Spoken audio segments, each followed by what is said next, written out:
Welcome to EPC Conversations. Thank you so much for joining us for another episode. I'm really delighted today to have Mr. Matt Ward with me. Matt is a training officer with the Church of Scotland. He was one of my training officers when I was completing my training on probation. So it's great to have him and welcome him, and I'll ask Matt if he'd be okay to tell us a bit from his perspective about his role and also how he came to occupy it. Yeah, David, thank you very much indeed for inviting me to chat with you this morning. It's a great opportunity to talk. My role, I work at the moment for the Church of Scotland. I've been doing that for 2.5 years now as the training officer as part of Faith Nurture and the training team. My particular role is to work especially with those who are probationers, so who've done their academic phase of training and some of the placements, and then are doing their full-time 15-month placement before having a first charge. And I work with them, helping them identify the right place to be doing that training, and then do some work with them, delivering a series of conferences to supplement the things they're learning on the ground, running some online groups that help people develop their theological ability and understanding and connect that to their work. So that's the main bit of my job. I also do some stuff with people the earlier phases of their training, again helping them with placements, but also running an annual conference for them. And I do a little bit of work with people in their first 5 years of ministry, so in their early years of ministry, again running conferences, and hopefully increasing some other provision for them as well over the coming years. What would you say in terms of when you're trying to get people who are probationers, which are to be ready to go out and take a ministry charge, what, from your experience and also your own training, what are you really looking to try and develop in them so that they will be ready to hit the ground running, so to speak? I think the reality is that we can't train people for everything that you're going to face in ministry. So the really, really important stuff is helping people develop in terms of their own discipleship, actually growing close in relationship with Christ and growing as part of the Christian community. And those things are what develop character and what develop resilience for ministry. Yeah, there's a whole lot of other practical bits and pieces that you need to learn. And we work with sort of what looks like a bullseye target for ministry. There's the outside stuff, which is the practical skills. And there's a whole list of those things that you need to be able to do, from running your first Kirk session through to knowing how to competently put together worship and all the things in between that. There's then a middle section of the bullseye, which is about the context in which you're working. So being part of the Church of Scotland, being part of the people of God, being part of the Christian community in Scotland today. That's an important understanding of that context. What's it mean to be leading a church in our current context? And then right at the center is this: what's it mean to be called by God, loved by God, and who are we in Christ? That's at the very center, and I think that's the really, really important bit. If we don't pay attention to that bit, none of the other stuff really quite makes sense. That's really encouraging and also refreshing to hear that, because I'm sure you can be aware, and others have written on it, there can be a tendency in ministry, and it's something we've all been warned of, to drift into a sort of a professionalism with it, where we know we become maybe very good at going through the process of leading worship and doing all the practical bits and pieces, but it's maybe a long time since we saw ourselves as a person who's connected to Jesus and a disciple. Do you have experience of maybe seeing that go a bit off track, and does that inform the level of stress you put on that? Yeah, I've seen it in people I've worked with, but I see it at times in myself as well. Before I started doing the job I'm doing now, I was a minister with the Church of England, and I worked as a chaplain in the university, and I did that for quite a lot of years. And it's it's really easy to do a very professional job, and at the points at which the pressure's coming, to rely on the practical professional skills you've got and to neglect your prayer and to neglect meeting with others, to pray and to study the scriptures and to have fellowship together, because actually there's so much going on in life and you've just got to get the job done. But actually it's the taking the time aside, the connecting with God and recognizing God with you in the pressures that you're facing, that's the thing that gets you through. So yeah, I've seen that at times when I've been under pressure. You get to a point you realize actually you're not doing your very best, because actually you're trying to do it in your own strength, not in God's strength. Yeah, that's wow. It's so timely. We started in our church a new online Zoom prayer study last night, and we tried to open as honestly as we could with what do we struggle with prayer, and one of them was just looking back and going, actually the times I felt really fried is when it's clearly a wee while since I've been alone with God in prayer, and it's one of these timeless lessons that we need to keep coming back and learning. So yeah, absolutely. And but it's one of those things that's really hard to spot when you're in it, because the pressures of life are just keep coming at you. Things are just keep coming and coming, and it's only when you've got some way in you realize just how worn down you've become and how disconnected you've become, and it's particularly, in the current circumstances, really easy to get into that. Life is just really hard. You're trying to work from home, or you're trying to get out to work in difficult circumstances and still trying to care for family and all that stuff. It's really hard, and the natural things of physically getting to church on Sunday may be more difficult, or getting to a fellowship group is more difficult, or meeting up with the friends that you regularly see. All that stuff becomes really hard. Yeah, and it's good to have people to sort of remind you or encourage you, or to just nudge you along when things are difficult. yeah. And that you touched on the sort of the storm we're all going through just now with the pandemic. That brings us to a really interesting thing to consider from your point of view, involved in training probationers, trying to get people ready for ministry. I wonder if you tell us a bit about, because I know what I did when I was training, and we go to conferences and we're sitting in circles praying for each other. Obviously none of that is happening. So what does it look like just now, trying to get people ready for ministry when we can't do very much at all, and through the whole process, how are people still looking for their calling and finding charges? And yeah, could you give us a bit of an insight into how that's going? Amazingly, lots of that's still happening.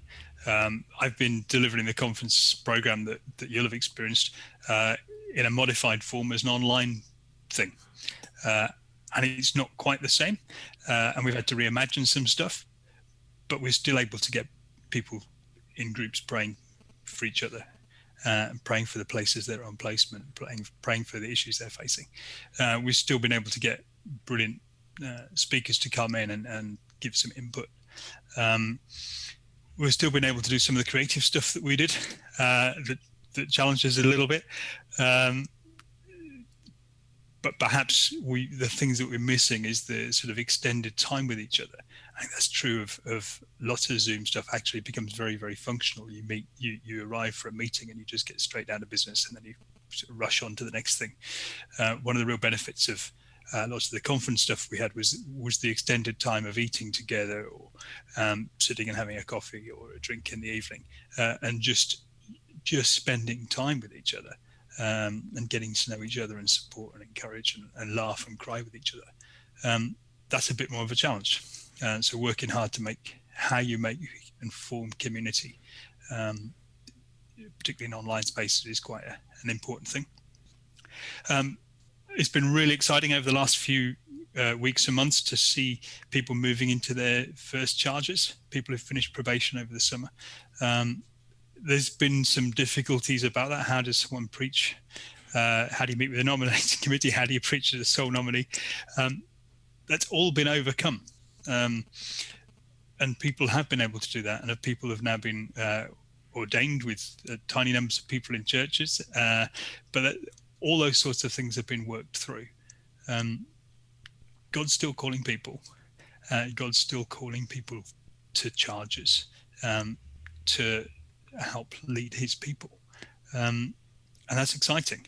And whatever happens in terms of pandemic and restrictions and whatever, there's always ways to find creative ways to make things happen if it's what God wants to happen. Yeah, and I think it's a real testament as well, from what you're saying, just to the resilience of the church, which in our history has lived through plagues and pandemics and wars and persecution, and it just keeps, like you say, by God's lead, finding ways to be the church in its day and age, and it sounds like that's happening, which is so encouraging. Yeah, it is really encouraging, and amazing to see what local churches, local people are doing. And the way in which they're responding and speaking of God's love in word and in action. It's really exciting. Yeah. As a sort of addendum, do you think the training in the future will have a pandemic ministry module? I hadn't considered it, but maybe it will. Or actually, it's all part of stuff around leadership and change. And sometimes change is stuff that we plan. We know that we need to do something significant about a church building and the way in which we're using it, because it's not serving the community that we want to reach. And we need to do something about that. And we plan carefully and think about all the issues and possibilities.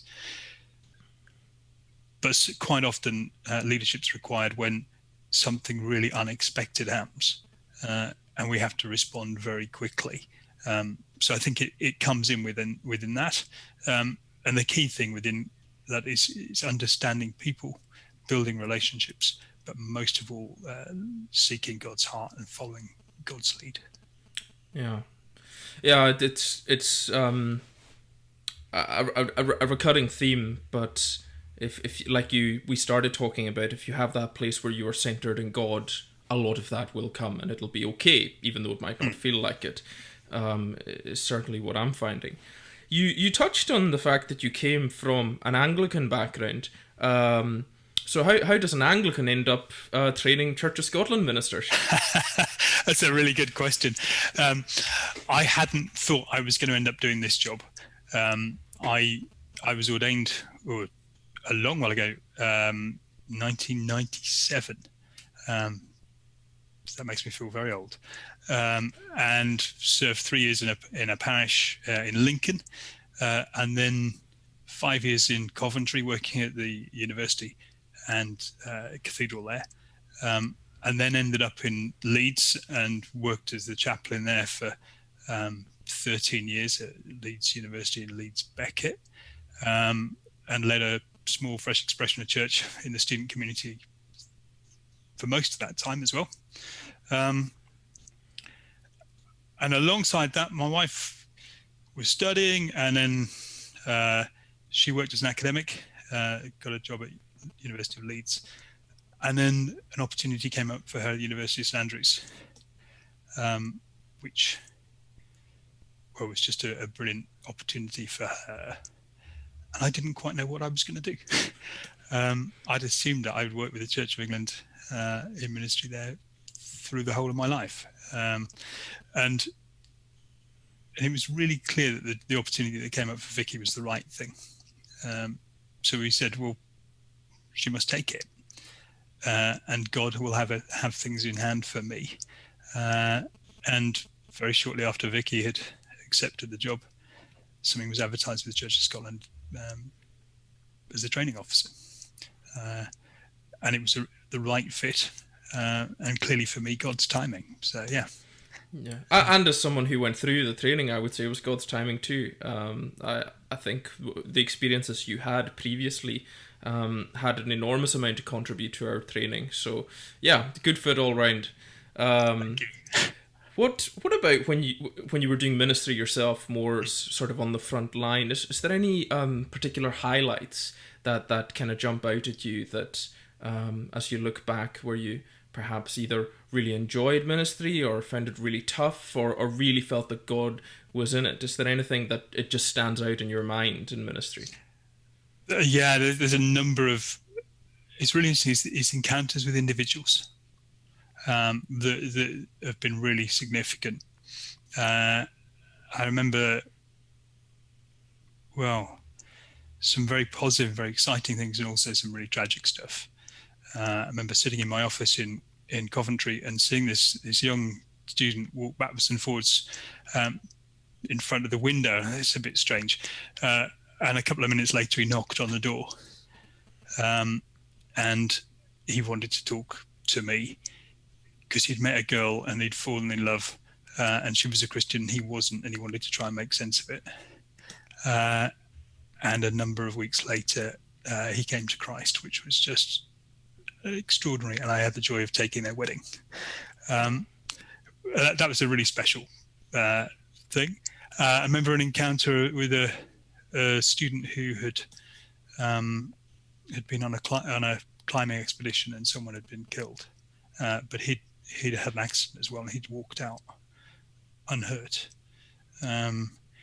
And him talking about why, the questions of why does God allow that, and trying to help him work through those really difficult questions.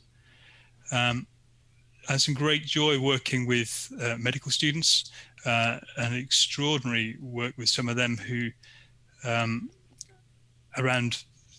there's a biomedical memorial service of people who donated their bodies for medical education, and then working with students to put together a memorial service for families of those donors, and just an extraordinary opportunity to spend time with the students and with the academic staff, but we also with families who came. It's just the most moving memorial event to be involved in. It's an annual thing.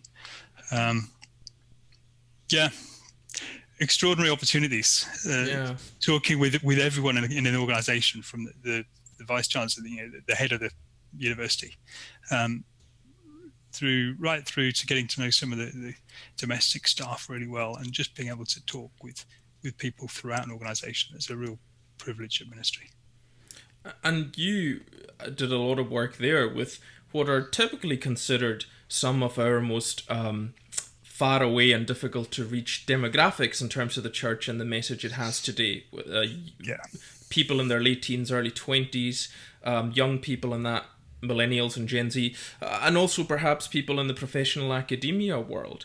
But some of your stories testify to the fact that, well, it's not impossible. So in terms of your experience, and you're obviously training people to think about mission, what has worked that you've seen in mission?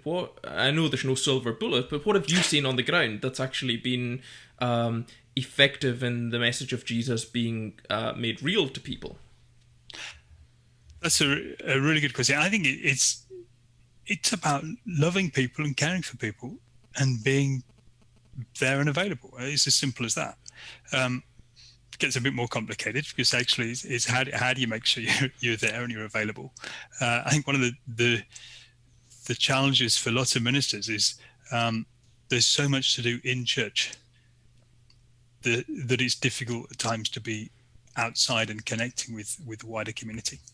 And that was one of the great privileges of working in chaplaincy, was actually I was given a huge amount of time to not be in church, to be engaging with people in their workplace, really, and then being very deliberate about stuff. What are the things that I've got that are points of interest and points of connection with people?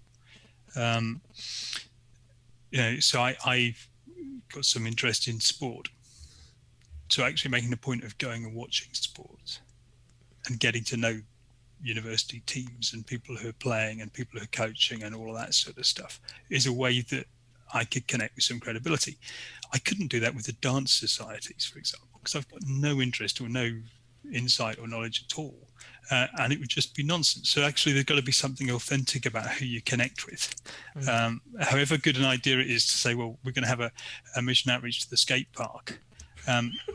If I turn up there with a skateboard, I'm going to just look a complete twit and probably end up with broken bones and whatever. And I'm not going to be able to connect with people.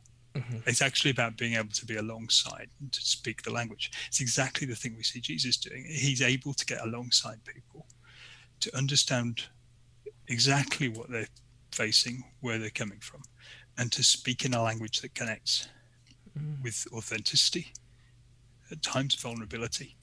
But it's a deep paying attention to people. And from what you're saying as well, paying attention to the people that you, within who God has made you, are actually have some access to and can reach. And it comes back to that being who God has called you or us to be, and not trying to maybe copy another ministry that we're perhaps not as well suited to.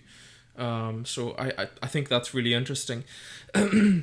Matt, that's pretty much all the questions I have, and I think this has been, for me anyway, a fascinating discussion. But I'd like to round off by asking you, in our church, we are a praying people, so what can we pray for you and also for the work that you're involved in just now? Thanks, that's really kind. For me, that we keep being able to, I suppose, continually adapt the training that we're offering to meet the needs for the church now and into the future, which is about understanding really carefully where the church is heading, where God's calling us, and how things are changing. It's very easy to think, oh, we've got a training program that works really well. But actually, we need to continually refresh and reshape and refocus as we keep following God. And that takes time.